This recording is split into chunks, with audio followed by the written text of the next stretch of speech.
ಆದಿತ್ಯ ಪುಷ್ಕರಾಕ್ಷೋ ಮಹಾಸ್ವನಃ ಅನಾದಿನಿಧನೋ ಧಾತ ವಿಧಾತ ಧಾತುರುತ್ತಮಃ.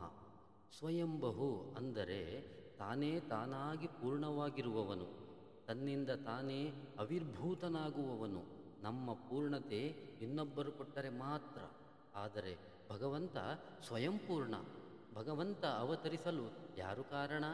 ಅವನು ಹುಟ್ಟಿ ಬರುವುದಕ್ಕೆ ಯಾರೂ ಕಾರಣರಲ್ಲ. ಆತನು ಸ್ವಯಂಭುಃ ಅಂದರೆ ತಾನೇ ತಾನಾಗಿ ಹುಟ್ಟಿ ಬರುವವನು. ಭಕ್ತರ ಬಯಕೆ ಈಡೇರಿಸಲು ಸ್ವಯಂ ಇಚ್ಛೆಯಿಂದ ಅವತರಿಸಿ ಬರುತ್ತಾನೆ ಭಗವಂತ.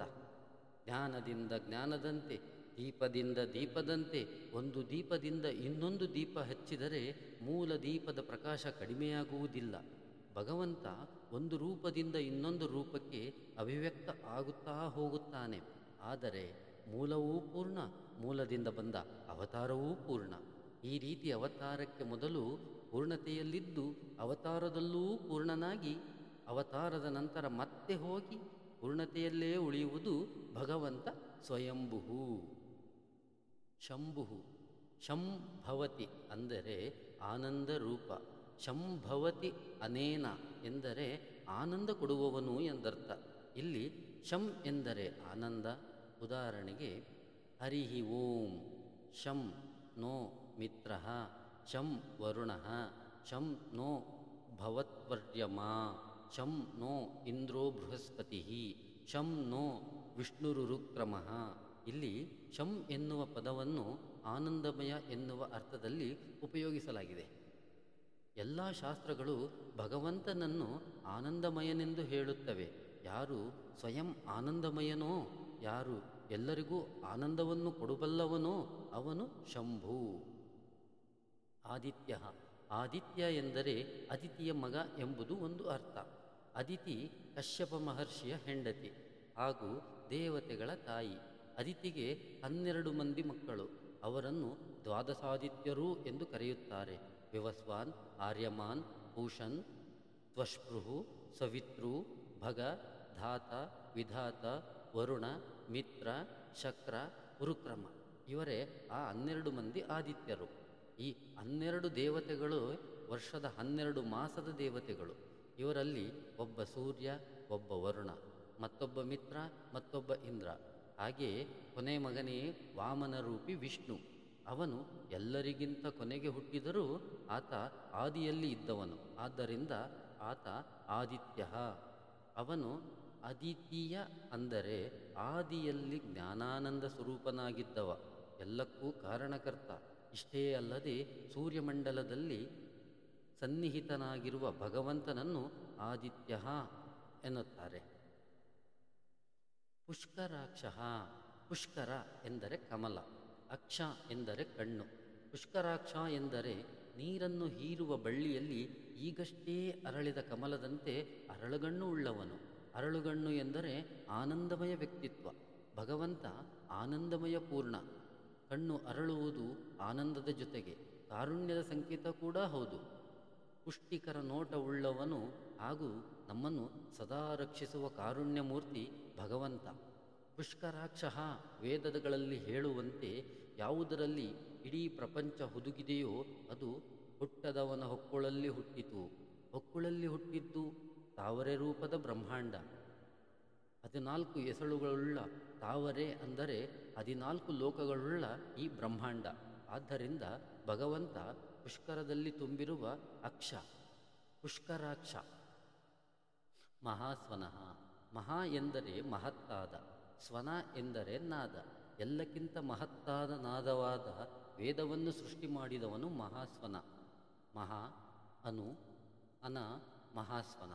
ಇಲ್ಲಿ ಅಸು ಎಂದರೆ ಇಂದ್ರಿಯ, ಮಹಾ ಅಸು ಎಂದರೆ ಅತ್ಯಂತ ಮುಖ್ಯ ಇಂದ್ರಿಯ. ಅನ ಎಂದರೆ ಚಲನೆ. ದೇಹದಲ್ಲಿ ಇರುವ ಎಲ್ಲ ಇಂದ್ರಿಯಗಳಲ್ಲಿ ಉಸಿರು ಅತ್ಯಂತ ಮುಖ್ಯ ಇಂದ್ರಿಯ. ಆದ್ದರಿಂದ ಹಸುಗಳಲ್ಲಿ ಮಹಾ ಹಸು ಉಸಿರು ಅಂದರೆ ಮುಖ್ಯ ಪ್ರಾಣ. ಈ ಮುಖ್ಯ ಪ್ರಾಣನಿಗೂ ಕೂಡ ಚಲನೆ ಕೊಟ್ಟ ಭಗವಂತ ಮಹಾಸ್ವನಃ. ಅನಾದಿನಿಧನಃ ಭಗವಂತನಿಗೆ ಆದಿ ಅಂತ, ಹುಟ್ಟು ಸಾವು ಎನ್ನುವುದಿಲ್ಲ. ಪ್ರಾಣ ಅಂದರೆ ಅನನಲ್ಲಿ ಇದ್ದು ಸೃಷ್ಟಿ ಸ್ಥಿತಿ ಸಂಹಾರಕ್ಕೆ ಕಾರಣನಾದ ಭಗವಂತ ಅನಾದಿನಿಧನಃ. ಧಾತ. ಧಾತ ಅನ್ನುವ ಭಗವಂತನ ನಾಮ ಅನೇಕ ಅರ್ಥವನ್ನು ಕೊಡುತ್ತದೆ. ಇಡೀ ಜಗತ್ತನ್ನು ಧಾರಣೆ ಮಾಡುವ ಮತ್ತು ಪೋಷಣೆ ಮಾಡುವ ಶಕ್ತಿಯುಳ್ಳವನು, ಎಲ್ಲರಿಗೂ ಏನು ಬೇಕೋ ಅದನ್ನು ಕೊಟ್ಟವನು, ಎಲ್ಲ ನಾಮವನ್ನು ಧರಿಸಿದವನು ಇತ್ಯಾದಿ. ಇಂತಹ ಭಗವಂತ ಧಾತ. ವಿಧಾತ. ಸಂಸಾರ ಅವಸ್ಥೆಯಲ್ಲಿ ಮಾತ್ರ ಅಲ್ಲ, ವಿಶಿಷ್ಟ ಅವಸ್ಥೆಯಲ್ಲಿಯೂ ಭಗವಂತ ಧಾತ. ಆದ್ದರಿಂದ ಆತ ವಿಧಾತ. ಧಾತುರುತ್ತಮ. ಧಾತು ಎಂದರೆ ಚತುರ್ಮುಖ ಬ್ರಹ್ಮನಿಗೂ ಉತ್ತಮವಾಗಿರುವನು ಎಂದರ್ಥ. ಆತ ತ್ರಿಧಾತು ಅಂದರೆ ಮೂರನ್ನು ಧರಿಸಿರುವವನು. 3 ವೇದಗಳನ್ನು, 3 ಕಾಲ, 3 ಲೋಕವನ್ನು ಧರಿಸಿರುವ ಎಲ್ಲರಿಗಿಂತ ಶ್ರೇಷ್ಠನಾಗಿರುವ ಸರ್ವಾಧಾರನಾದ ಭಗವಂತ ಧಾತುರುತ್ತಮ. ಅಪ್ರಮೇಯೋ ಋಷಿಕೇಶ ಪದ್ಮನಾಭೋ ಮರಪ್ರಭು ವಿಶ್ವಕರ್ಮ ಮನುಸ್ವಷ್ಟ ಸ್ತವಿಷ್ಟಸ್ತವಿರೋ ಧ್ರುವ. ಅಪ್ರಮೇಯ. ಅಪ್ರಮೇಯ ಎಂದರೆ ಕೈಗೆಟುಕದವ, ನಮ್ಮ ಬುದ್ಧಿಯಿಂದ ಅಳೆಯಲು ಅಸಾಧ್ಯವಾದ, ಆದರೂ ತಿಳಿಯಲು ಸಾಧ್ಯವಾದವ ಎಂದರ್ಥ. ಉದಾಹರಣೆಗೆ, ಸಮುದ್ರದ ನೀರು ಸಂಪೂರ್ಣ ನಮ್ಮ ಕೈಗೆಟುಕದು, ಆದರೆ ನಮ್ಮಿಂದಾದಷ್ಟು ನಾವು ತಂದು ಮನೆಯಲ್ಲಿ ಶೇಖರಿಸಿಡಬಹುದು ಅಲ್ಲವಾ, ಮತ್ತು ತಿಳಿಯಬಹುದು. ಒಂದು ಚಮಚ ಸಮುದ್ರದ ನೀರಿನ ರುಚಿ ಉಳಿದ ನೀರಿನ ರುಚಿಗಿಂತ ಭಿನ್ನವೇನಲ್ಲ. ಭಗವಂತ ಕೂಡ ಸಮುದ್ರದ ನೀರಿನಂತೆ, ಆದ್ದರಿಂದ ಆತ ಅಪ್ರಮೇಯ. ಋಷಿಕೇಶ. ಭಗವಂತನನ್ನು ಹುಡುಕುತ್ತಾ ಹೋದರೆ ಆತ ಕ್ಷಿತಿಜದಂತೆ ದೂರ ದೂರ ಹೋಗುತ್ತಾನೆ. ಆದ್ದರಿಂದ ಅವನನ್ನು ಎಲ್ಲೆಲ್ಲೋ ಹುಡುಕುವ ಬದಲು ನಿಂತಲ್ಲೇ ನಿಂತು ನಿನ್ನೊಳಗೇ ಹುಡುಕು, ನಿನ್ನ ಹೃತ್ಕಮಲದಲ್ಲೇ ಅವನಿದ್ದಾನೆ. ಋಷಿಕೇಶಗಳಿಗೆ ಈಗ ಋಷಿಕೇಶ. ಇಲ್ಲಿ ಋಷಿಕ ಎಂದರೆ ಇಂದ್ರಿಯಗಳು. ಆತ ಇಂದ್ರಿಯಗಳ ಸ್ವಾಮಿ. ಆತನನ್ನು ಇಂದ್ರಿಯದಿಂದ ನೋಡದೆ ಇಂದ್ರಿಯದಲ್ಲಿ ನೋಡಬೇಕು. ಉಪನಿಷತ್ತಿನಲ್ಲಿ ಹೇಳುವಂತೆ ನಮಗೆ ಪ್ರತಿಯೊಂದು ಇಂದ್ರಿಯಗಳನ್ನು ದಯಪಾಲಿಸಿ ಅದರಲ್ಲಿ ನಿಂತು ನಡೆಸುವವನು ಋಷಿಕಗಳ ಈಶನಾದ ಋಷಿಕೇಶ. ಕೇಶ ಅನ್ನುವ ಶಬ್ದಕ್ಕೆ ಸೂರ್ಯಕಿರಣ ಎಂಬ ಅರ್ಥವನ್ನು ಕೇಶವ ಎಂಬಲ್ಲಿ ವಿಶ್ಲೇಷಿಸಿದ್ದೇವೆ. ಸೂರ್ಯನ ಕಿರಣದಲ್ಲಿ 7 ಬಣ್ಣವಿದೆ. ನಮ್ಮ ದೇಹದಲ್ಲಿ 7 ಶಕ್ತಿ ಚಕ್ರಗಳಿವೆ: ಸಹಸ್ರಾರ, ಆಜ್ಞ, ವಿಶುದ್ಧ, ಅನಾಹುತ, ಮಣಿಪುರ, ಸ್ವಾದಿಸ್ವಾನ ಮತ್ತು ಮೂಲಾಧಾರ. ಅದೇ ರೀತಿ ಅಗ್ನಿಯಲ್ಲಿ ಕೂಡ 7 ಬಣ್ಣವಿದೆ. ನಮ್ಮ ದೇಹದಲ್ಲಿರುವ 7 ಶಕ್ತಿ ಕೇಂದ್ರಗಳಿಂದ ಹೊರಹೊಮ್ಮುವ 7 ಭಾವನೆಗಳನ್ನು ಅಗ್ನಿಯ 7 ಬಣ್ಣಗಳ ಮೂಲಕ ಸೂರ್ಯಕಿರಣದ ಜೊತೆಗೆ ಸಮ್ಮಿಲನ ಮಾಡುವ ಕ್ರಿಯೆಯನ್ನು ಹೋಮ ಎನ್ನುತ್ತಾರೆ. ಆದ್ದರಿಂದ ಭಗವಂತನಿಗೆ ಸಲ್ಲಬೇಕಾದ ಯಾವುದೇ ಹೋಮವನ್ನು ರಾತ್ರಿ ಮಾಡುವುದಿಲ್ಲ. ಈ 7 ವರ್ಣಗಳಲ್ಲಿ ತುಂಬಿ ಬದುಕಿಗೆ ಹರ್ಷವನ್ನು ಕೊಡತಕ್ಕಂತಹ ಭಗವಂತ ಋಷಿಕೇಶ. ಪದ್ಮನಾಭ. ತಾವರೇ ರೂಪದ 14 ಲೋಕಗಳುಳ್ಳ ಈ ಬ್ರಹ್ಮಾಂಡ ಯಾರ ನಾಭಿಯಿಂದ ಸೃಷ್ಟಿಯಾಗಿದೆಯೋ ಅವನು ಪದ್ಮನಾಭ. ಈ ಸೃಷ್ಟಿಯ ಕಾರಣಪುರುಷ. ಅಮರಪ್ರಭು. ಮರರು ಅಂದರೆ ಮರಣ ಹೊಂದುವವರು, ಅಮರರು ಅಂದರೆ ಮರಣವಿಲ್ಲದವರು ಎಂದರ್ಥ. ಮರಣ ಕೇವಲ ಭೌತಿಕ ಶರೀರಕ್ಕೆ ಹೊರತು ಸೂಕ್ಷ್ಮ ಶರೀರಕ್ಕಲ್ಲ. ಮುಕ್ತಿ ಪಡೆದ ಎಲ್ಲ ಜೀವರು ಅಮರರು. ಬ್ರಹ್ಮಾದಿ ದೇವತೆಗಳು ಅಮೃತಪಾನದಿಂದ ಅಮರರೆನಿಸಿದ್ದರೂ ಕೂಡ ಅವರಿಗೂ ಹಲವು ಕಲ್ಪಗಳ ನಂತರ ಮರಣ ಮತ್ತು ಮೋಕ್ಷ ಇದೆ. ಆದರೆ ಬ್ರಹ್ಮಾದಿ ದೇವತೆಗಳ ಆಯಸ್ಸು ದೀರ್ಘವಾದ್ದರಿಂದ ಅವರನ್ನು ಅಮರರು ಎನ್ನುತ್ತಾರೆ. ಇಲ್ಲಿ ಅಮರಪ್ರಭು ಎಂದರೆ ಮುಕ್ತಿ ಪಡೆದ ಜೀವ ಹಾಗೂ ಬ್ರಹ್ಮಾದಿ ದೇವತೆಗಳ ಒಡೆಯ ಎಂದರ್ಥ. ವಿಶ್ವಕರ್ಮ. ವಿಶ್ವಕರ್ಮ ಎಂದರೆ ಈ ವಿಶ್ವದ ವಿನ್ಯಾಸಕಾರ. ಪ್ರಾಚೀನ ಗ್ರಂಥಗಳಲ್ಲಿ ಈ ವಿಶ್ವವನ್ನು 55 ಅವಯವಗಳಿಂದ ಪ್ರವೃತ್ತಿ ಮತ್ತು ನಿವೃತ್ತಿ ಎಂಬ 2 ಹಣ್ಣುಗಳಿರುವ ಒಂದು ಮರವಾಗಿ ವರ್ಣಿಸಿದ್ದಾರೆ. ಇಲ್ಲಿ ಪ್ರವೃತ್ತಿ ಎಂದರೆ ಬೌದ್ಧಿಕ ಸುಖದ ಬೆನ್ನು ಹತ್ತುವ ಕರ್ಮಜೀವಿ, ಹಾಗೂ ನಿವೃತ್ತಿ ಎಂದರೆ ಬೌದ್ಧಿಕ ಸುಖಕ್ಕೆ ಬೆನ್ನು ಹಾಕಿ ಮೋಕ್ಷದತ್ತ ಪ್ರಯಾಣಿಸುತ್ತಿರುವವ ಎಂದರ್ಥ. ಭಗವಂತನ ಈ ಅಪೂರ್ವ ವಿನ್ಯಾಸದ ಹಿಂದಿರುವ 55 ಪ್ರಮುಖ ಅಂಗಗಳನ್ನು ಮರದ ಉದಾಹರಣೆಯೊಂದಿಗೆ ವರ್ಣಿಸಿದ್ದಾರೆ. ಬನ್ನಿ ಆ ಅಪೂರ್ವ ವಿನ್ಯಾಸವನ್ನು ಸಂಕ್ಷಿಪ್ತವಾಗಿ ನೋಡೋಣ. ಏಕಾಯನಃ. ಈ ವಿಶ್ವಕ್ಕೆ ಮೂಲ ಪ್ರಕೃತಿ. ಇದನ್ನೇ ಇಲ್ಲಿ ಮರವೆಂದು ಕರೆದಿರುವುದು. ವಿಫಲಃ. ಮೇಲೆ ಹೇಳಿರುವ ಪ್ರವೃತ್ತಿ ಮತ್ತು ನಿವೃತ್ತಿ ಈ ಮರದಲ್ಲಿರುವ 2 ಹಣ್ಣುಗಳು. ತ್ರಿಮೂಲಃ. ಸತ್ವ, ರಜಸ್ಸು ಮತ್ತು ತಮಸ್ಸು ಎಂಬ 3 ಮೂಲಗಳು. ಚತುರಸಃ. ಧರ್ಮ, ಅರ್ಥ, ಕಾಮ ಮತ್ತು ಮೋಕ್ಷವೆಂಬ 4 ರಸಗಳು. ಪಂಚಶಿಖಃ ಮಣ್ಣು, ನೀರು, ಬೆಂಕಿ, ಗಾಳಿ ಮತ್ತು ಆಕಾಶವೆಂಬ ಪಂಚಭೂತಗಳು, ಅಥವಾ ಶಬ್ದ, ಸ್ಪರ್ಶ, ರೂಪ, ರಸ ಮತ್ತು ಗಂಧ.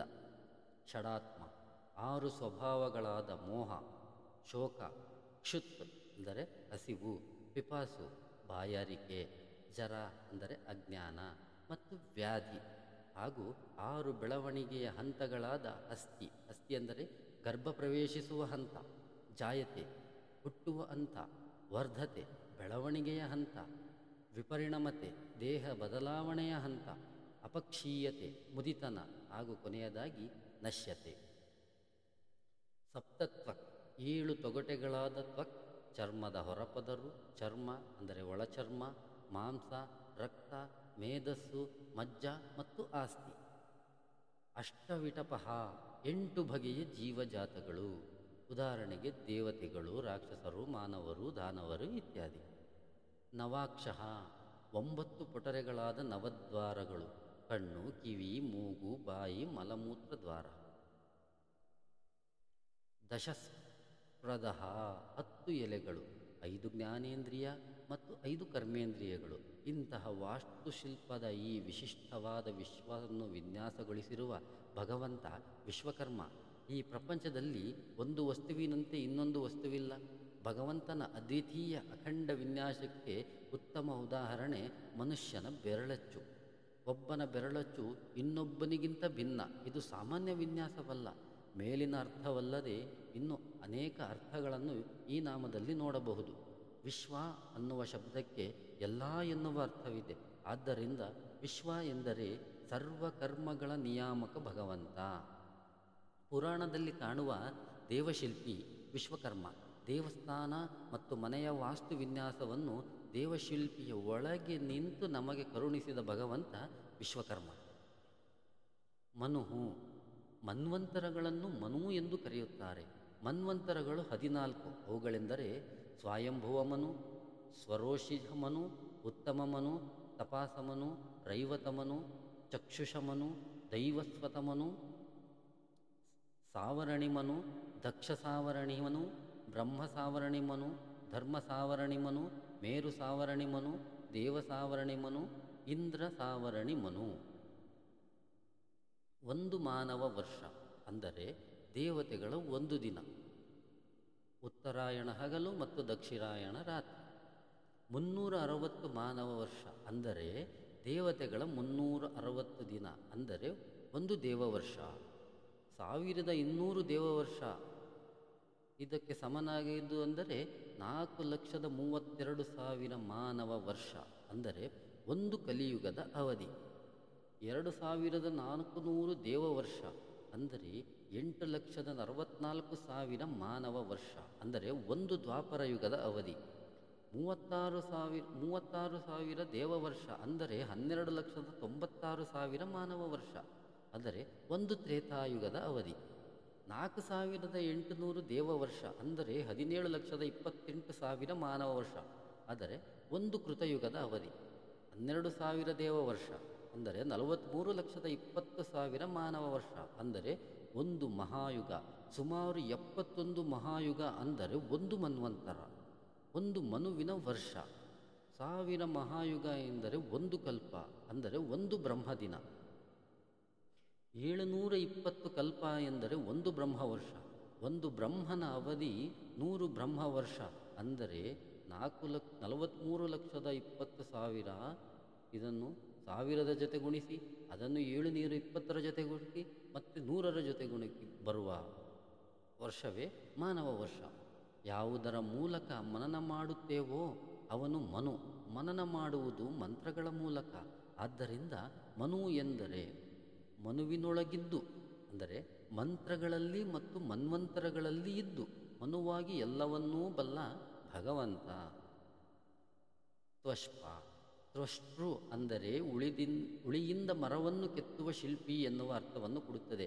ಈ ಹಿಂದೆ ವಿಶ್ವಕರ್ಮ ನಾಮಕನಾಗಿ ಭಗವಂತನನ್ನು ಶ್ರೇಷ್ಠ ವಿನ್ಯಾಸಕಾರನಾಗಿ ನೋಡಿದ್ದೇವೆ. ಇಲ್ಲಿ ತ್ವಷ್ಟೃ ಅಂದರೆ ಮಣ್ಣು, ನೀರು ಮತ್ತು ಬೆಂಕಿ ಎಂಬ ಉಳಿಯಿಂದ ಅದ್ಭುತ ಸೌಂದರ್ಯದಿಂದ ಕೂಡಿದ ಈ ವಿಶ್ವವನ್ನು ಕೆತ್ತಿದ ಅಪೂರ್ವ ಶಿಲ್ಪಿ ಎಂದರ್ಥ. ಪ್ರಳಯ ಕಾಲದಲ್ಲಿ ಎಲ್ಲವನ್ನೂ ಸಂಹರಿಸುವ ಭಗವಂತ ತ್ವಷ್ಟ. ಸವಿಷ್ಟ. ಸವಿಷ್ಠ ಅಂದರೆ ಸ್ಥೂಲಕಾಯ ಎನ್ನುವ ಅರ್ಥವನ್ನು ಕೊಡುತ್ತದೆ.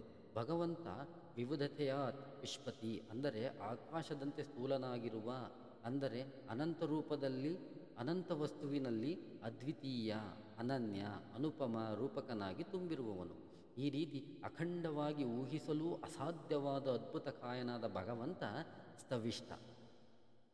ಸ್ಥವಿರೋಧ್ರುವ. ಸ್ಥವಿರೋಧ್ರುವ ಅಂದರೆ ಮೇಲೆ ಹೇಳಿರುವ ಇಷ್ಟೊಂದು ವೈವಿಧ್ಯತೆಗಳಿಂದ ಎಲ್ಲ ಆಕಾರದಲ್ಲಿ ಇದ್ದು ನಿರ್ವಿಕಾರನಾಗಿರುವ ಭಗವಂತ, ಎಲ್ಲಕ್ಕಿಂತ ಮೊದಲಿದ್ದ ಅಚಲ ತತ್ವ. ಅಗ್ರಾಹ್ಯ ಶಾಶ್ವತಃ ಕೃಷ್ಣೋ ಲೋಹಿತಾಕ್ಷ ಪ್ರತರ್ದನಃ ಪ್ರಭೂತಸ್ತ್ರಿ ಕಕುಬ್ಧಾಮ ಪವಿತ್ರಂ ಮಂಗಳಂ ಪರಂ. ಅಗ್ರಾಹ್ಯ ಅಂದರೆ ಭಗವಂತ ಅನಂತ, ವಿಶ್ವದಲ್ಲಿ ಅನಂತ ರೂಪದಲ್ಲಿ ತುಂಬಿದ್ದರೂ ಕೂಡ ಆತ ನಿರ್ವಿಕಾರ. ಇದನ್ನು ಹೇಗೆ ಊಹಿಸುವುದು ಅನ್ನುತ್ತೀರಾ? ಇಲ್ಲ, ಮನುಷ್ಯನ ಮನಸ್ಸಿನಿಂದ ಅವನನ್ನು ಸಂಪೂರ್ಣ ಗ್ರಹಿಸಲು ಅಸಾಧ್ಯ. ಏಕೆಂದರೆ ಆತ ಅಗ್ರಾಹ್ಯ, ಗ್ರಹಿಸಲು ಅಸಾಧ್ಯವಾದವನು. ಇಷ್ಟೇ ಅಲ್ಲ, ಅವನ ಅಗ್ರಾಹ್ಯ ಅಂದರೆ ಎಲ್ಲಕ್ಕಿಂತ ಮೊದಲು ಇದ್ದವನು ಮತ್ತು ಎಲ್ಲಕ್ಕಿಂತ ಶ್ರೇಷ್ಠನಾದವನು. ಆದ್ದರಿಂದ ಅವನು ಅಗ್ರಾಹ್ಯ. ಶಾಶ್ವತಃ ಭಗವಂತ ಎಂದು ಯಾವುದೇ ಬದಲಾವಣೆಗೆ ಒಳಪಡದೆ ಎಂದೆಂದೂ ಶಾಶ್ವತವಾಗಿರುವವನು. ಆದ್ದರಿಂದ ಅವನು ಶಾಶ್ವತ. ಕೃಷ್ಣ. ಕೃಷ್ಣ ಎನ್ನುವುದು ಮೇಲ್ನೋಟಕ್ಕೆ ವಾಸುದೇವ ದೇವಕಿಯರಲ್ಲಿ ಹುಟ್ಟಿದ ಭಗವಂತನ ಹೆಸರು. ಆದರೆ ಕೃಷ್ಣ ಎನ್ನುವುದು ಭಗವಂತನ ಮೂಲ ರೂಪದ ಹೆಸರೂ ಹೌದು. ಗರ್ಗಾಚಾರ್ಯರು ತಾಯಿ ಯಶೋದೆಯಲ್ಲಿ ಮಗುವನ್ನು ಹೆಸರಿಡುವಾಗ ಹೀಗೆ ಹೇಳುತ್ತಾರೆ: ಈ ಮಗುವಿಗೆ ನಾನು ಹೆಸರಿಡುತ್ತಿಲ್ಲ, ಈ ಜಗತ್ತಿನಲ್ಲಿ ಇರುವ ಎಲ್ಲ ಹೆಸರು ಇವನದೇ. ಇವನಿಗ ಇರುವ ಹೆಸರನ್ನೇ ನಮಗೆ ನೆನಪಿಸುತ್ತೇನೆ. ಈತ ಶ್ಯಾಮ, ಸುಂದರ, ವಾಸುದೇವ, ಶ್ರೀಕೃಷ್ಣ ಎಂದು ಹೇಳಿ ನಾಮಕರಣ ಮಾಡುತ್ತಾರೆ. ಚತುರ್ವಂಶ ಮೂರ್ತಿಗಳಲ್ಲಿ 24ನೇ ರೂಪವೂ ಕೃಷ್ಣ. ಧರ್ಮದೇವತೆಯಲ್ಲಿ ಹುಟ್ಟಿದ ಒಂದು ರೂಪ ಕೃಷ್ಣ. ಭಗವಂತನ ಸಹಸ್ರ ರೂಪದಲ್ಲಿ ಕೃಷ್ಣ ರೂಪ ಕೂಡ ಒಂದು. ಮೇಲಿನ 5 ಸಂದರ್ಭಗಳಲ್ಲಿ ಕೃಷ್ಣ ನಾಮಕವಾದ ಭಗವಂತನನ್ನು ಕಾಣುತ್ತೇವೆ. ಮೂಲತಃ ಕೃಷ್ಣ ಎಂದರೆ ಕಪ್ಪು, ನೀಲಮೇಘ ಶ್ಯಾಮ. ಈ ನೀಲ ಕಪ್ಪು ಅಂದದ ಪ್ರತೀಕ ಹಾಗೂ ಜ್ಞಾನದ ಪ್ರತೀಕ ಕೂಡ ಹೌದು. ದ್ರೌಪದಿ ಆ ಕಾಲದ ಅತ್ಯಂತ ಸೌಂದರ್ಯವತಿ. ಆದ್ದರಿಂದ ಆಕೆಯನ್ನು ಕೃಷ್ಣೇ ಎಂದು ಕರೆಯುತ್ತಿದ್ದರು. ದ್ರೋಣಾಚಾರ್ಯರ ಬಿಳಿ ಗಡ್ಡದ ಶ್ವೇತವಸ್ತ್ರಧಾರಿಯಾಗಿದ್ದ ಕಪ್ಪಗಿನ ಆಕರ್ಷಕ ವ್ಯಕ್ತಿ. ಇಲ್ಲಿ ನೀಲ ಕಪ್ಪು ಜ್ಞಾನದ ಸಂಕೇತ. ಅತಿ ಕೋಪ ಬಂದಾಗ ನಾವು ಕೆಂಪಾಗಿ ಕಾಣುತ್ತೇವೆ. ಅದೇ ರೀತಿ ಸಂಪೂರ್ಣ ಜ್ಞಾನಿ ನೀಲವಾಗಿ ಕಾಣುತ್ತಾನೆ. ಆದ್ದರಿಂದ ಪರಿಪೂರ್ಣ ಜ್ಞಾನಿ ಭಗವಂತ. ಆತನ ಅವತಾರದಲ್ಲಿ ಕಾಣಿಸಿದ್ದು ನೀಲಮೇಘಶ್ಯಾಮನಾಗಿಯೇ.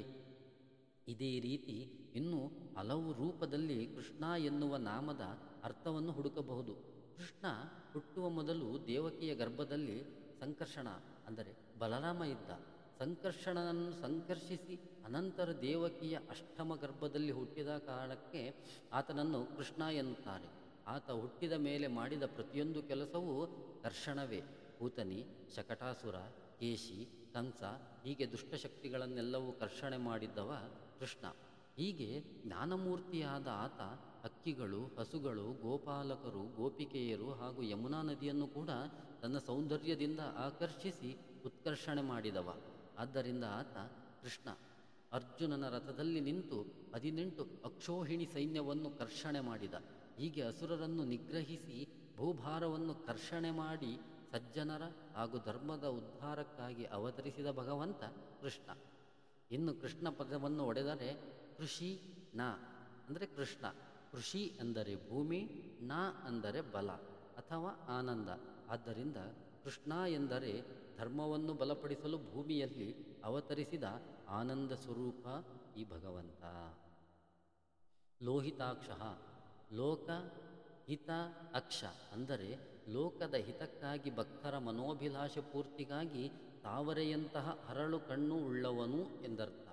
ಈ ನಾಮದ ಅರ್ಥವನ್ನು ತಿಳಿಯಬೇಕಾದರೆ ನಾವು ಭಗವಂತ ಕೋಪೋದ್ರಿಕ್ತನಾದ ಕೆಲವು ಘಟನೆಗಳನ್ನು ನೋಡಬೇಕಾಗುತ್ತದೆ. ಮಹಾಭಾರತದ ಯುದ್ಧದಲ್ಲಿ ಅರ್ಜುನ ಮತ್ತು ಭೀಷ್ಮ ಪಿತಾಮಹರ ನಡುವೆ ಯುದ್ಧ ಆರಂಭವಾದಾಗ ನಡೆದ ಒಂದು ಘಟನೆಯನ್ನು ನೋಡೋಣ. ಅರ್ಜುನ ತನ್ನನ್ನು ಮುದ್ದಿಸಿ ಆಡಿಸಿ ಬೆಳೆಸಿದ ಪಿತಾಮಹನೊಂದಿಗೆ ಒಲ್ಲದ ಮನಸ್ಸಿನಿಂದ ಯುದ್ಧ ಮಾಡುತ್ತಿರುತ್ತಾನೆ. ಇದನ್ನು ಗಮನಿಸಿದ ಸಾರಥಿ ಕೃಷ್ಣ ಕೋಪಗೊಳ್ಳುತ್ತಾನೆ. ಮಹಾಭಾರತದ ಯುದ್ಧ ಮೊದಲು ತಾನು ಶಸ್ತ್ರ ಹಿಡಿಯುವುದಿಲ್ಲ ಎಂದು ಪ್ರತಿಜ್ಞೆ ಮಾಡಿದ್ದ ಕೃಷ್ಣ ಕೋಪಾವೇಶದಿಂದ ಭೀಷ್ಮನನ್ನು ಸಾಯಿಸಲೆಂಬಂತೆ ಚಕ್ರವನ್ನೇ ಹಿಡಿದು ಮುಂದೆತ್ತಿ ಬರುತ್ತಿದ್ದಾನೆ. ಆಗ ಆತನ ಕಣ್ಣು ಕೆಂದಾವರೆ ಹೂವಿನಂತೆ ಕೆಂಪಾಗಿ ಕಾಣುತ್ತಿರುತ್ತದೆ. ಇದನ್ನು ನೋಡಿದ ಭೀಷ್ಮ ತನ್ನ ಎರಡೂ ಕೈಯನ್ನು ಜೋಡಿಸಿ ಹೀಗೆ ಹೇಳುತ್ತಾನೆ: ಓ ಭಗವಂತ, ನಿನ್ನ ಕೈಯಲ್ಲಿ ಚಕ್ರ ಹಿಡಿಸುತ್ತೇನೆ, ಹಾಗೆ ಯುದ್ಧ ಮಾಡುತ್ತೇನೆ ಎಂದು ನಾನು ಪ್ರತಿಜ್ಞೆ ಮಾಡಿದ್ದೆ. ಚಕ್ರ ಹಿಡಿಯುವುದಿಲ್ಲ ಎಂದು ನೀನು ಹೇಳಿದ್ದೆ. ಆದರೆ ಈಗ ನನ್ನ ಪ್ರತಿಜ್ಞೆಯನ್ನು ಈಡೇರಿಸಲು ನೀನು ಚಕ್ರ ಹಿಡಿದಿರುವೆ, ನಿನ್ನನ್ನೇ ಮರೆತಿರುವೆ. ಆದರೆ ನಿನ್ನ ಭಕ್ತನನ್ನು ಮರೆತಿಲ್ಲ. ನೀನಲ್ಲದೆ ನನಗೆ ಗತಿ ಇನ್ಯಾರು ಎಂದು ಹೇಳುತ್ತಾನೆ. ಈ ಘಟನೆಯಲ್ಲಿ ಲೋಕ ಕಲ್ಯಾಣಕ್ಕಾಗಿ ಭಗವಂತನ ಕೋಪ ಮತ್ತು ಹಿಂದಿರುವ ಕರುಣೆ ವ್ಯಕ್ತವಾಗಿದೆ. ಇದೇ ರೀತಿ ಇನ್ನೊಂದು ಘಟನೆ ನರಸಿಂಹ ಅವತಾರದಲ್ಲಿ ಕಂಡುಬರುತ್ತದೆ. ಹಿರಣ್ಯಕಶಿಪುವನ್ನು ಕೊಂದು ಆತನ ಕರುಳನ್ನು ಬಗೆದು ಕರುಳಿಗೆ ಹಾಕಿಕೊಂಡರೂ ಶಾಂತನಾಗದ ಭಗವಂತನ ಕೋಪೋದ್ರಿಕ್ತ ರೂಪವನ್ನು ಕಂಡು ದೇವತೆಗಳೆಲ್ಲರೂ ಭಯಗೊಂಡಾಗ 5 ವರ್ಷದ ಪುಟ್ಟ ಬಾಲಕ ಪ್ರಹ್ಲಾದನ ಪ್ರಾರ್ಥನೆಗೆ ಮಣಿದು ಶಾಂತಮೂರ್ತಿಯಾಗುತ್ತಾನೆ. ಮೇಲಿನ ಘಟನೆಯಲ್ಲಿ ಲೋಕ ಕಲ್ಯಾಣಕ್ಕಾಗಿ ಭಗವಂತ ದುಷ್ಟರನ್ನು ತನ್ನ ಗಂಗಣ್ಣಿನಿಂದ ನಾಶ ಮಾಡಿ ಭಕ್ತರ ಅಭಿಲಾಷೆಯನ್ನು ಪೂರ್ತಿ ಮಾಡುವುದು ಕಂಡುಬರುತ್ತದೆ. ಇಂತಹ ಅರಳುಗಣ್ಣಿನ ಭಗವಂತ ಲೋಹಿತಾಕ್ಷ. ಪ್ರತರ್ಧನಃ ಭಾಷೆಯಲ್ಲಿ ಬರವಣಿಗೆಯಲ್ಲಿ ಸಂಕ್ಷಿಪ್ತ ಉಪಯೋಗಿಸುವುದು ಮೂಲತಃ ಬಂದಿದ್ದು ಸಂಸ್ಕೃತದಿಂದ. ಸಂಸ್ಕೃತ ಗ್ರಂಥಗಳಲ್ಲಿ ವಿಶೇಷವಾಗಿ ಪದದ ಸಂಕ್ಷಿಪ್ತ ರೂಪವನ್ನು ಉಪಯೋಗಿಸುತ್ತಾರೆ. ಪ್ರತರ್ಧನ ಎನ್ನುವ ಪದವನ್ನು ಈ ಕೆಳಗಿನಂತೆ ಬಿಡಿಸಬಹುದು: ಪ್ರತರ್ಧನ, ಪ್ರತರ್ಧನಯತಿ. ಪ್ರತರ್ಧನ ಇಲ್ಲಿ ಪ್ರ ಎನ್ನುವುದು ಪ್ರಕೃಷ್ಟರು ಎನ್ನುವ ಪೂರ್ಣ ಪದದ ಸಂಕ್ಷಿಪ್ತ ರೂಪ. ಪ್ರತರ್ಧನಃ ಅಂದರೆ ಪ್ರಕೃಷ್ಟರಿಗೆ ಹಿಂಸೆ ಕೊಡುವ ದುಷ್ಟಶಕ್ತಿಯನ್ನು ನಿರ್ಮೂಲ ಮಾಡುವವನು ಎಂದು ಅರ್ಥ. ಪ್ರತರ್ಧನಯತಿ ಇಲ್ಲಿ ಪ್ರ ಎನ್ನುವುದು ಪ್ರಹ್ಲಾದ ಎನ್ನುವ ಪೂರ್ಣಪದದ ಸಂಕ್ಷಿಪ್ತ ರೂಪ. ತರ್ಧ ಎಂದರೆ ಹಿಂಸೆ, ನಯತಿ ಎಂದರೆ ಹೋಗಲಾಡಿಸುವುದು. ಆದ್ದರಿಂದ ಪ್ರತರ್ಧನಃ ಎಂದರೆ ಪ್ರಹ್ಲಾದನಿಗೆ ಹಿಂಸೆ ಕೊಟ್ಟಂತಹ ಹಿರಣ್ಯಕಶಿಪುವನ್ನು ಮರ್ದಿಸಿ ಆತನ ಕಷ್ಟವನ್ನು ಪರಿಹರಿಸಿ ಲೋಕವನ್ನು ಹಿಂಸೆಯಿಂದ ಪಾರು ಮಾಡಿದವನು. ಪ್ರಭೂತಃ ಭೂಮ ಎಂದರೆ ಪರಿಪೂರ್ಣತೆ. ಪ್ರಭೂತಿ ಎಂದರೆ ಭೂತಿಗಳಲ್ಲಿ ಪ್ರಕೃಷ್ಟವಾದ ಸ್ಥಿತಿ. ಪ್ರಭೂತ ಎಂದರೆ ಪರಿಪೂರ್ಣವಾದ ಆನಂದ ಸ್ವರೂಪನಾದ ಗುಣಗಳಿಂದ ತುಂಬಿ ತುಳುಕುವ ಭಗವಂತ. ತ್ರಿಕಕುಬ್ಧಾಮ, ತ್ರಿಕಕುತ್ ಧಾಮ, ತ್ರಿಕಕುಬ್ಧಾಮ ಇಲ್ಲಿ ತ್ರಿ ಎಂದರೆ 3, ಕಕುತ್ ಅಂದರೆ ಶಿಖೆ ಅಥವಾ ತುತ್ತ ತುದಿ, ಧಾಮ ಎಂದರೆ ನೆಲೆಸಿರುವವನು. ತ್ರಿಕಕುಬ್ಧಾಮ ಎಂದರೆ 3 ಶಿಖೆಗಳಲ್ಲಿ ನೆಲೆಸಿರುವವನು. ಈಗ ನಾವು 3 ಶಿಖೆಗಳು ಯಾವುವೆಂದು ನೋಡೋಣ. 3 ಲೋಕಗಳು: ಭೂಮಿ, ಅಂತರಿಕ್ಷ ಮತ್ತು ಸ್ವರ್ಗ. ಈ 3 ಲೋಕಗಳ ತುದಿಯಲ್ಲಿ 3 ಸ್ಥಾನಗಳು: ಭೂಮಿಯಲ್ಲಿ ಶ್ವೇತದೀಪ, ಅಂತರಿಕ್ಷದಲ್ಲಿ ಅನಂತಾಸನ, ಸ್ವರ್ಗದಲ್ಲಿ ವೈಕುಂಠ. 3 ತೇಜೋಮಯ ಮೂರ್ತಿಗಳು: ಬ್ರಹ್ಮ, ವಿಷ್ಣು, ಮಹೇಶ್ವರ. ಓಂಕಾರದ 3 ಅಕ್ಷರಗಳು ಆ, ಉ, ಂ. ಈ ಮೇಲಿನ 3 ಅಕ್ಷರಗಳಿಂದಾದ 3 ಪದಗಳು ಭೂಹು, ಭುವಃ, ಸ್ವಃ ಅಂದರೆ ಭೂರ್ಭುವ ಸ್ವಃ. ಈ ಪದಗಳಿಂದಾದ 3 ಪಾದಗಳು ತತ್ಸವಿತುರ್ವರೇಣ್ಯಂ ಭರ್ಗೋದೇವಸ್ಯ ಧೀಮಹಿ ಧಿಯೋ ಯೋ ನಃ ಪ್ರಚೋದಯಾತ್. ಈ 3 ಪಾದಗಳಿಂದಾದ 3 ವರ್ಗ ಸೂಕ್ತಗಳಿಂದಾದ ಅತ್ಯಂತ ಶ್ರೇಷ್ಠವಾದ 3 ವೇದಗಳು: ಋಗ್ವೇದ, ಯಜುರ್ವೇದ, ಸಾಮವೇದ. ಆದ್ದರಿಂದ ತ್ರಿಕಕುಬ್ಧಾಮ ಎಂದರೆ 3 ಲೋಕಗಳಲ್ಲಿ ನೆಲೆಸಿರುವವನು, 3 ಲೋಕದಲ್ಲಿರುವ 3 ನಿತ್ಯ ಸ್ಥಾನದಲ್ಲಿ ನೆಲೆಸಿರುವವನು, ಅಲ್ಲಿ ನೆಲೆಸಿರುವ 3 ತೇಜೋಮಯ ಮೂರ್ತಿಗಳಲ್ಲಿ ನೆಲೆಸಿರುವವನು, 3 ಅಕ್ಷರಗಳಿಂದಾದ ಓಂಕಾರದಲ್ಲಿ ಪ್ರತಿಪಾದ್ಯನಾದವನು, 3 ವ್ಯಾಹುತಿಗಳಿಂದ ವಾಚ್ಯನಾದವನು, ಗಾಯತ್ರಿಯ 3 ಪಾದಗಳಲ್ಲಿ ವ್ಯಾಚ್ಯನಾದವನು, ಪುರುಷ ಸೂಕ್ತದ 3 ವರ್ಗದಿಂದ ವಾಚ್ಯನಾದವನು, 3 ವೇದದಿಂದ ವಾಚ್ಯನಾದವನು. ಒಟ್ಟಾರೆ ತ್ರಿಕಕುಬ್ಧಾಮ ಎಂದರೆ 3 ಲೋಕದಲ್ಲಿ ತ್ರಿಮೂರ್ತಿ ರೂಪನಾಗಿ ಸಮಸ್ತ ಶಬ್ದ ಭಂಡಾರ ಮತ್ತು ಸಮಸ್ತ ಶಾಸ್ತ್ರದಿಂದ ವಾಚ್ಯನಾದ ಭಗವಂತ. ಪವಿತ್ರಂ ಈ ದೇಹದಿಂದ ಭಗವಂತ ಹೊರಟು ಹೋದ ಮೇಲೆ ಈ ದೇಹ ಅಪವಿತ್ರವಾಗುತ್ತದೆ. ಆದ್ದರಿಂದ ಎಲ್ಲವನ್ನೂ ಪವಿತ್ರಗೊಳಿಸುವ ಶಕ್ತಿಯುಳ್ಳವನು ಪವಿತ್ರ. ಆದರೆ ಈ ಬೌದ್ಧಿಕ ಶರೀರ ಸಂಪೂರ್ಣ ಪವಿತ್ರವಲ್ಲ. ದೇಹ ಕೆಸರಿನಲ್ಲಿ ಅರಳಿದ ತಾವರೆಯಂತೆ. ಈ ದೇಹದಲ್ಲಿರುವ ಕೆಸರು ಅನೇಕ. ನಿಜವಾದ ಪಾವಿತ್ರ್ಯತೆ ಸಿಗುವುದು ಈ ದೇಹದಿಂದ ಹೊರಟು ಹೋದ ಮೇಲೆ. ಶಾಶ್ವತವಾದ ಪಾವಿತ್ರ್ಯ ಮೋಕ್ಷದಲ್ಲಿ. ಇಂತಹ ಪವಿತ್ರವಾದ ಮೋಕ್ಷವನ್ನು ಕರುಣಿಸುವ ಭಗವಂತ ಪವಿತ್ರಂ. ಮಂಗಳಂ ಪರಂ ಮಂಗಳಂ ಅಂದರೆ ಕಲ್ಯಾಣ. ಕಲ್ಯಾಣ ಎಂದರೆ ನಮ್ಮನ್ನು ಎತ್ತರಕ್ಕೆ ಕೊಂಡೊಯ್ಯುವುದು ಎಂದರ್ಥ.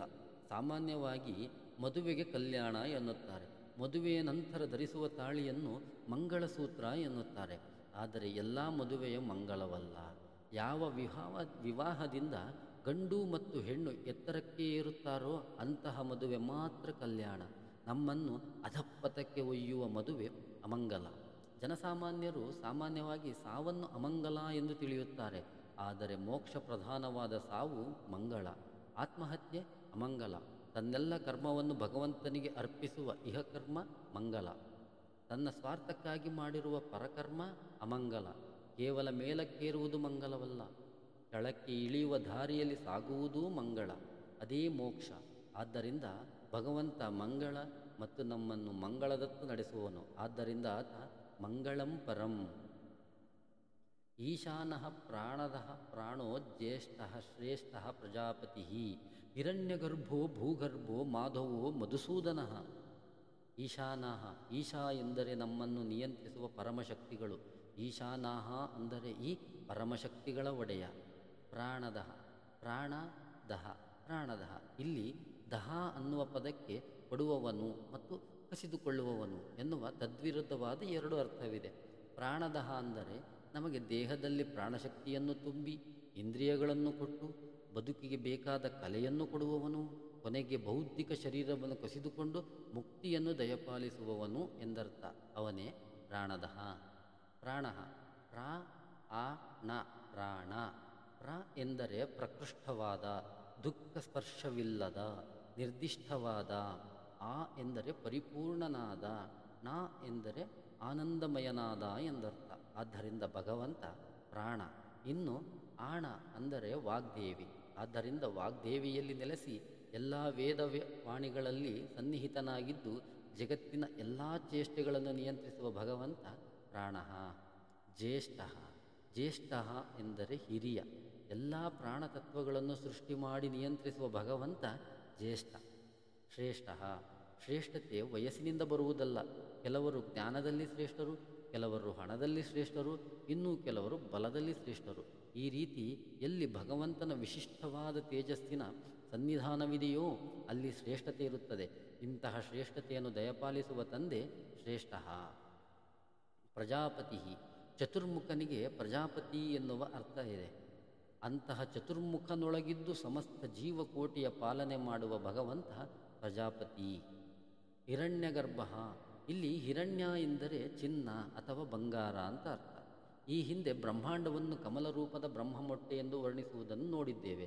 ಈ ಬ್ರಹ್ಮಾಂಡ ಭಗವಂತನ ಉದರದಿಂದ ನಿರ್ಮಾಣವಾಯಿತು ಎನ್ನುವುದನ್ನು ನಾಭಿ ಕಮಲ ರೂಪದಲ್ಲಿ ಕಲ್ಪಿಸಲಾಗಿದೆ. ಕವಿಯ ಕಲ್ಪನೆಯಂತೆ ಈ ಬ್ರಹ್ಮಾಂಡವನ್ನು ದೂರದಲ್ಲಿ ನಿಂತು ನೋಡಿದರೆ 100 ಸೂರ್ಯರು ಒಮ್ಮೆಲೆ ಉದಯಿಸಿದರೆ ಹೇಗೆ ಕಾಣಬಹುದು, ಹಾಗೆ ಚಿನ್ನದ ಮೊಟ್ಟೆಯಂತೆ ಕಾಣಬಹುದು. ಇಂತಹ ಅಪೂರ್ವವಾದ ಸೃಷ್ಟಿಯನ್ನು ತನ್ನ ಉದರದಲ್ಲಿ ಧರಿಸಿರುವವನು ಹಿರಣ್ಯಗರ್ಭ. ಭೂಗರ್ಭ, ಇಲ್ಲಿ ಭೂ ಎಂದರೆ ಪ್ರಕೃತಿ ಹಾಗೂ ಭೂಮಿ ಎನ್ನುವ ಅರ್ಥವನ್ನು ಕೊಡುತ್ತದೆ. ಈ ಪ್ರಕೃತಿಯನ್ನು ಹಾಗೂ ಇದರ ಒಂದು ಭಾಗವಾದ ಭೂಮಿಯನ್ನು ತನ್ನ ಒಡಲಲ್ಲಿ ಹೊತ್ತವನು ಭೂಗರ್ಭ. ಭೂಮಿಯ ಗುರುತ್ವಾಕರ್ಷಣ ಶಕ್ತಿಯನ್ನು ಸಂಕರ್ಷಣ ಶಕ್ತಿ ಎನ್ನುತ್ತಾರೆ. ಸಂಕರ್ಷಣ ಆದಿಶೇಷನ ಅನ್ವರ್ಥನಾಮ. ಸಂಕರ್ಷಣನ ಒಳಗಿರುವ ಭಗವಂತ ಈ ಭೂಮಿಯನ್ನು ನಿಯಮಬದ್ಧವಾಗಿ ಹಿಡಿದಿಟ್ಟು ಕಾಪಾಡುತ್ತಿದ್ದಾನೆ. ಈ ಭೂಮಿಯ ಸೃಷ್ಟಿಕರ್ತ ಹಾಗೂ ಸಂರಕ್ಷಣಾದ ಭಗವಂತ ಭೂಗರ್ಭ. ಮಾಧವ, ಮಾ ಎಂದರೆ ಮಾತೆ ಅಂದರೆ ಲಕ್ಷ್ಮಿ. ಆದ್ದರಿಂದ ಮಾಧವ ಎಂದರೆ ಲಕ್ಷ್ಮೀಪತಿ ಭಗವಂತ. ಇನ್ನು ಮಾ ಎಂದರೆ ಜ್ಞಾನ ಕೂಡ ಹೌದು. ಭಗವಂತ ಜ್ಞಾನದ ಒಡೆಯ, ಆದ್ದರಿಂದ ಅಥವಾ ಮಾಧವ. ಶ್ರೀಕೃಷ್ಣ ಅವತಾರದಲ್ಲಿ ಭಗವಂತ ಮಧುವಂಶದಲ್ಲಿ ಹುಟ್ಟಿ ಬಂದಿದ್ದರಿಂದ ಆತನನ್ನು ಮಾಧವ ಎಂದೂ ಕರೆಯುತ್ತಾರೆ. ವೇದದಲ್ಲಿ ಮಾತೃ ಎನ್ನುವ ಪದವನ್ನು ಮಾತು ಅಥವಾ ವಾಗ್ಮಯ ಎನ್ನುವ ಅರ್ಥದಲ್ಲಿ ಉಪಯೋಗಿಸಿದ್ದಾರೆ. 7 ಮಹಾನ್ ಗ್ರಂಥಗಳಾದ ಋಗ್ವೇದ, ಯಜುರ್ವೇದ, ಸಾಮವೇದ, ಅಥರ್ವೇದ, ರಾಮಾಯಣ, ಮಹಾಭಾರತ ಹಾಗೂ ಪುರಾಣಗಳನ್ನು ಮಾತೃ ಎನ್ನುತ್ತಾರೆ. ಆದ್ದರಿಂದ ಸಮಸ್ತ ವೈದಿಕ ವಾಗ್ಮಯ ಪ್ರತಿಪಾದನಾದ ಭಗವಂತ ಮಾಧವ. ಮಧುಸೂದನ, ಮಧು ಎಂದರೆ ಕಾಮ, ಬಯಕೆ, ಆನಂದ ಎನ್ನುವ ಅನೇಕ ಅರ್ಥಗಳನ್ನು ಕೊಡುತ್ತದೆ. ಕಾಮವೇ ಕ್ರೋಧಕ್ಕೆ ಕಾರಣ. ಈ ಮಧುಕೈತಪರು ನಮ್ಮೊಳಗಿದ್ದು ನಮ್ಮೆಲ್ಲ ಕಷ್ಟ ಕಾರ್ಪಣ್ಯಕ್ಕೆ ಮೂಲ ಕಾರಣಕರ್ತರಾಗಿದ್ದಾರೆ. ಈ ಮಧು ಕೈತಪರಿಂದ ನಮಗೆ ಮುಕ್ತಿ ದೊರೆಯಬೇಕಿದ್ದರೆ ನಾವು ಭಗವಂತನ ಮೊರೆ ಹೋಗಬೇಕು. ಆತನೊಬ್ಬನೇ ಈ ಮಧುವನ್ನು ಸೂದಿಸಬಲ್ಲ, ಅಂದರೆ ನಾಶ ಮಾಡಬಲ್ಲ. ಇಂತಹ ಭಗವಂತ ಮಧುಸೂದನ. ಇನ್ನು ಮಧು ಎಂದರೆ ಆನಂದ ಎನ್ನುವ ಅರ್ಥವನ್ನು ವಿಶ್ಲೇಷಿಸಿದಾಗ ಮಧುಸೂದನ ಎಂದರೆ ಆನಂದನಾಶಕ ಎಂದಾಗುತ್ತದೆ. ಇದೇನಿದು, ಆನಂದ ಸ್ವರೂಪನಾದ ಭಗವಂತ ಆನಂದನಾಶಕ ಅನ್ನುತ್ತಾರಲ್ಲಪ್ಪ ಎಂದು ಗಾಬರಿಯಾಗಬಾರದು.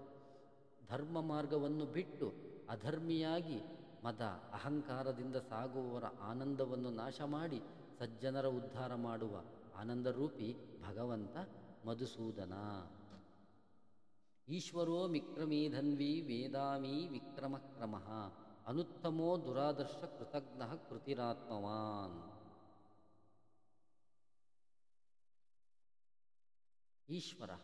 ಈಶ್ವರ ಎಂದರೆ ಜಗತ್ತನ್ನು ನಿಯಂತ್ರಿಸುವ ಎಲ್ಲ ಶಕ್ತಿಗಳ ಈಶ ಎಂದು ಅರ್ಥ. ವಿಕ್ರಮಿ, ಈ ನಾಮದ ವಿಶ್ಲೇಷಣೆ ಮಾಡಲು ನಾವು ಭಗವಂತನ ವಾಮನ ಅವತಾರದ ಕಥೆಯನ್ನು ಒಮ್ಮೆ ಮೆಲುಕು ಹಾಕಬೇಕು. ನಿಮಗೆ ತಿಳಿದಿರುವಂತೆ ವಾಮನರೂಪಿ ಭಗವಂತ ಮಹಾದಾನಿ. ಬಲಿಚಕ್ರವರ್ತಿಯಲ್ಲಿ 3 ಹೆಜ್ಜೆ ಭೂಮಿಯನ್ನು ದಾನವಾಗಿ ಕೇಳುತ್ತಾನೆ. ಶುಕ್ರಾಚಾರ್ಯರ ವಿರೋಧವನ್ನು ಲೆಕ್ಕಿಸದೆ ಬಲಿ ವಾಮನನಿಗೆ ದಾನ ಮಾಡಲು ಮುಂದಾಗುತ್ತಾನೆ. ಆಗ ವಾಮನನು ತನ್ನ ಮೊದಲ ಹೆಜ್ಜೆಯಿಂದ ಭೂಮಿಯನ್ನೂ ಮತ್ತು 2ನೇ ಹೆಜ್ಜೆಯಿಂದ ಆಕಾಶವನ್ನೂ ಆವರಿಸಿದಾಗ 3ನೇ ಹೆಜ್ಜೆಗೆ ಬಲಿ ತನ್ನ ತಲೆಯನ್ನು ಅರ್ಪಿಸಿ ಪಾತಾಳವನ್ನು ಸೇರಿ ಉದ್ಧಾರನಾಗುತ್ತಾನೆ. ಈ ಕಾರಣಕ್ಕಾಗಿ ಭಗವಂತನನ್ನು ತ್ರಿವಿಕ್ರಮ ಎನ್ನುತ್ತಾರೆ. ಈ ಕಥೆಯನ್ನು ನಾವು ಸ್ವಲ್ಪ ಆಳವಾಗಿ ವಿಶ್ಲೇಷಿಸಿದರೆ ಈ ರೀತಿ ಅರ್ಥೈಸಬಹುದು. ಸಂಸಾರ ಸಾಗರದಲ್ಲಿ ಮುಳುಗಿರುವ ನಾವೆಲ್ಲರೂ ಒಂದು ರೀತಿಯಲ್ಲಿ ಬಲಿಗಳು.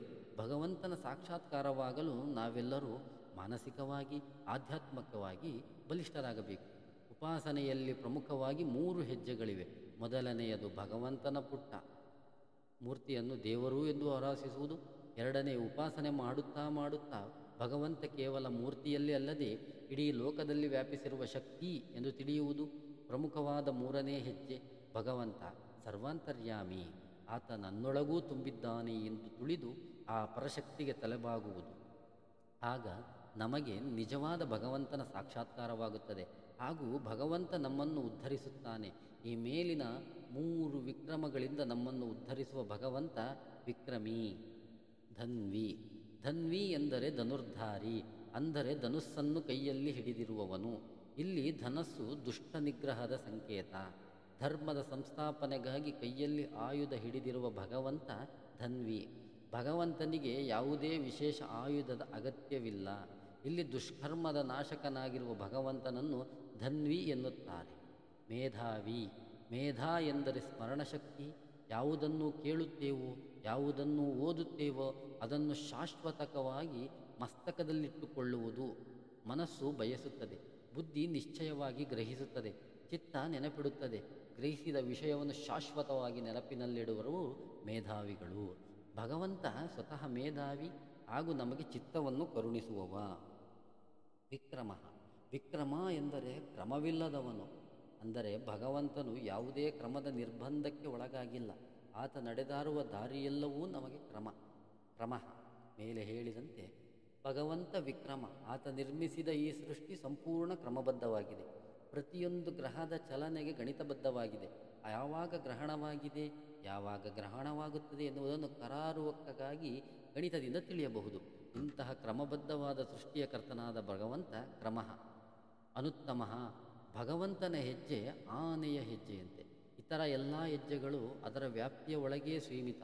ಅನುತ್ತಮ ಎಂದೇ ಉತ್ತಮರಲ್ಲಿ ಉತ್ತಮ, ಅವನಿಂದ ಉತ್ತಮರು ಯಾರೂ ಇಲ್ಲ. ಆದ್ದರಿಂದ ಆತ ಅನುತ್ತಮ. ದುರಾದರ್ಶ, ಧರ್ಷಣೆಗೆ ನಿಲುಕದೇ ಇರುವುದು ದುರಾದರ್ಶ. ಭಗವಂತನನ್ನು ನಲುಗಿಸುವುದು, ವಿಚಲಿತಗೊಳಿಸುವುದು ಅಸಾಧ್ಯ. ಆತ ತನ್ನ ಕ್ರಮದಿಂದ, ತನ್ನ ತೀರ್ಮಾನದಿಂದ, ತನ್ನ ಸ್ಥಾನದಿಂದ ವಿಚಲಿತಗೊಳ್ಳಲಾರ.